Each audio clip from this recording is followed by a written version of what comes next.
Usually when I'm talking about psychic, energetic, spiritual connections to another, I'm talking about the more negative kind of manifestations, you know, where somebody is taking energy or you don't want them connected. But I wanted to talk about the more positive side, how you can use it. Now, we are in quarantine, we're restricted in our freedom, and some people are with all their majority of their loved ones and lovers. Some people are not so much. So I wanted to give an exercise if you wanted to connect to your loved ones and they were open-minded and wanted to do this with you.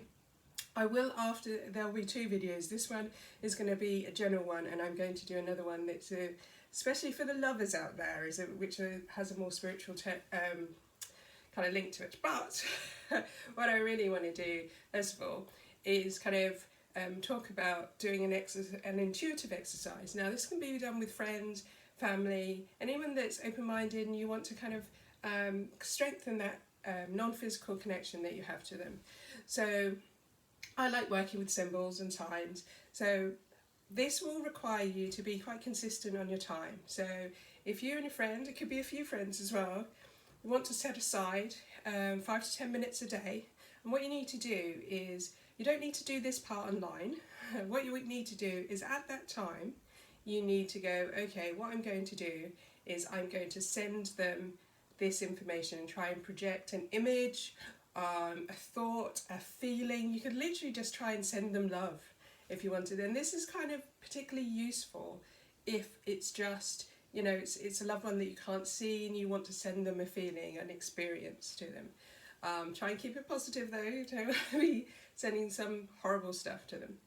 So take a seat somewhere or stand up, and at that allotted time, what you want to do is you want to send an impression to them.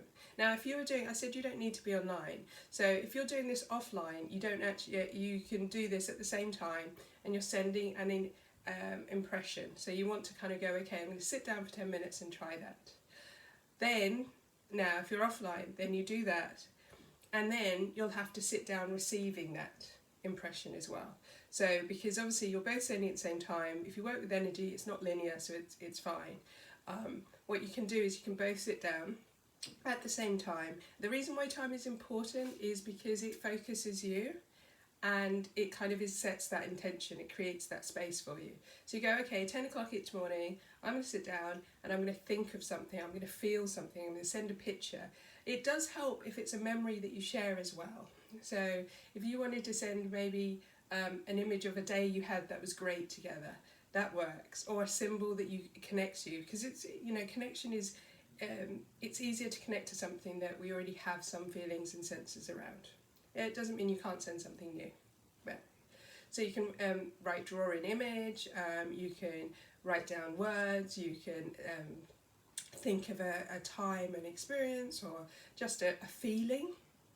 And then what you can do is, you're going to need to, because you're sending it, and then if you want to receive it, you can sit down at any time and go, okay, I'm going to sit here, and I'm just going to sit for 10 minutes, however long. I always like 10 minutes because it's kind of quick.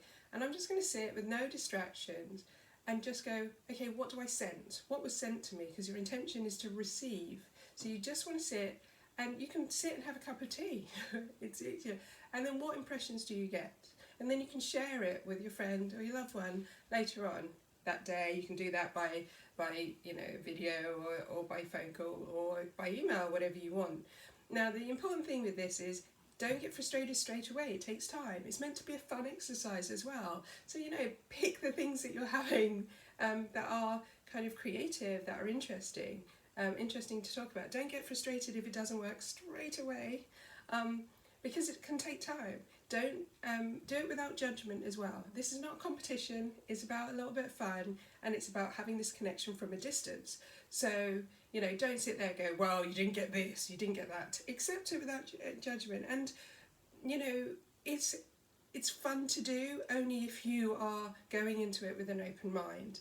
And it's a great time to, and you can do this for as long as you want, changing the image, and you get better and better, and it strengthens not only your own intuition,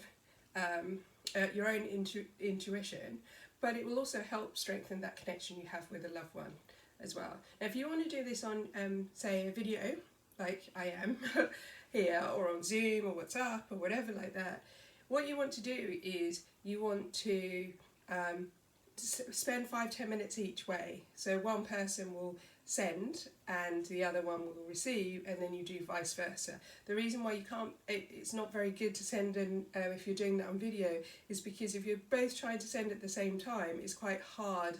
It doesn't mean that it won't work, it's just that it's easier to have that separation, because then you're kind of going, I'm trying to send it but I'm also trying to receive it. You're not really, but your brain tends to kick in that way. So it is a fun exercise. I would recommend trying it. Trying it with like-minded people is a really good way to expand your intuition, have a laugh, and let me know how it goes.